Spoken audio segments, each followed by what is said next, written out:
Hi guys, I'm Hannah and today I'm going to do some book reviews. I have a lot of reviews to go through because I've read an excessive amount recently, so I'm just going to go straight into it. First up, I'll start with Truman Capote's Breakfast at Tiffany's. Now, the film Breakfast at Tiffany's I absolutely love. It's one of my favourite films of all time, and it was based on this book obviously, and I love the film with Audrey Hepburn. So with that in mind, I thought I was going to love the book as well. Basically, it's about a 20-year-old woman who moves into she lives in a New York apartment, and then I think the writer moves into the building, and he in the film is a little bit older than her. He's a writer, he hasn't really had anything, I think he's had things published, but he's not massively successful, and she is this quirky, flyaway, really fun, lovable character. And he's this very straight-laced person, and it really is just the two of them. It's just about their relationship together. I would say how it differs like book to film is at the beginning of this and the end of this is different. This is 100 pages and it took me 2 weeks to read. That's not because I'm an incredibly slow reader, it's because I kept on putting it down. And the reason I kept on putting it down is because she does make quite a few homophobic and racist remarks in it, and she uses racist, slang and homophobic slang and everything like that.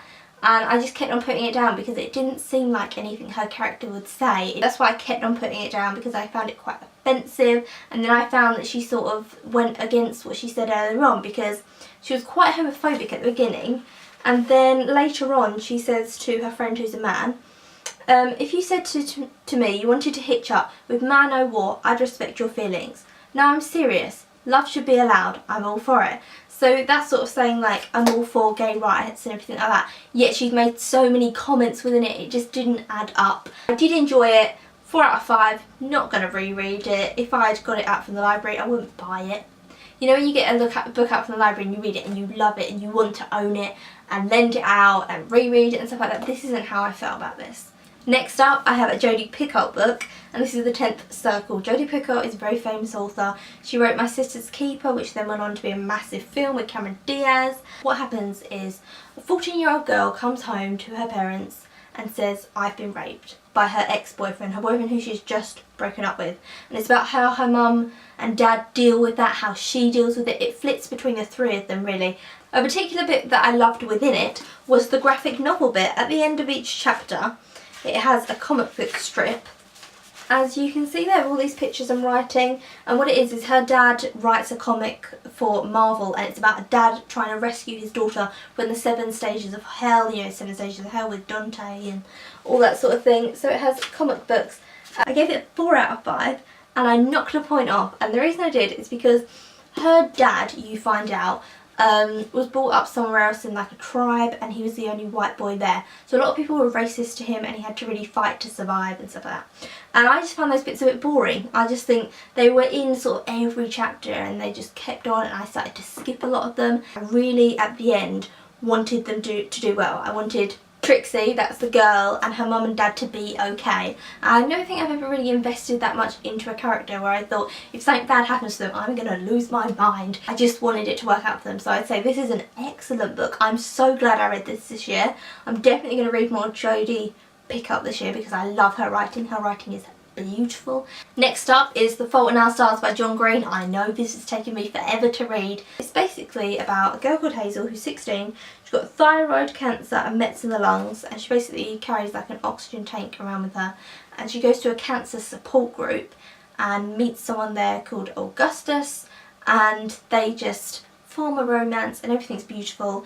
And then she lends him her favourite book, and there was a bit in it which I loved, and she said as soon as I gave him my favourite book I instantly regretted it. And I feel that way. I feel like I don't ever want to tell anyone what my favourite book is, because what if they hate it? How will our friendship survive? And so I loved that bit in it. So she lends him her favourite book and he goes, wow, this is genius, we've got to go and meet the author. And then they set about to go and meet the author, Peter Van Houten. Really love this book. I would give this book 5 out of 5. I think it's really good. I think it is what it is sort of thing.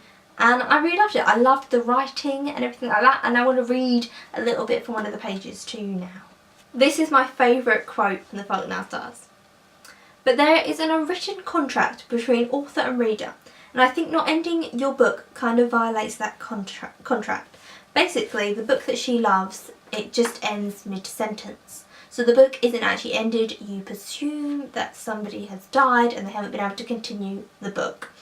And I really like that there is, as soon as you buy a book, as soon as someone publishes a book and you buy it, I have a binding contract to John Green that this book's going to be good, and if it's not good, I can hold John Green accountable for it and say, this book wasn't good, you wrote it. We have an underlying invisible contract. Another quote that I absolutely love from this book is, Hazel Grace, it would be a privilege to have my heart broken by you. And that's it, that's all the books that I'm going to show you today. I do have a pile of books that I've read that I need to do reviews on for you, but I just don't want these videos to be too long because I don't like watching very, very long videos. So I'm sure you don't either. At the beginning of like summer, maybe I'll try and get all these books crammed into one video and do a big long video, I'm not sure. But for now, I'm going to group them into like 5 or less books into each review video, and then some books that I really loved, I'm going to give them their own videos. So I hope you enjoyed this. I plan to review every single book that I read because I think it's important. Even if I didn't like the book, I'm still going to review it. And thank you for watching Hannah's Books and Beauty. I have been Hannah, and I will see you all very soon for another video.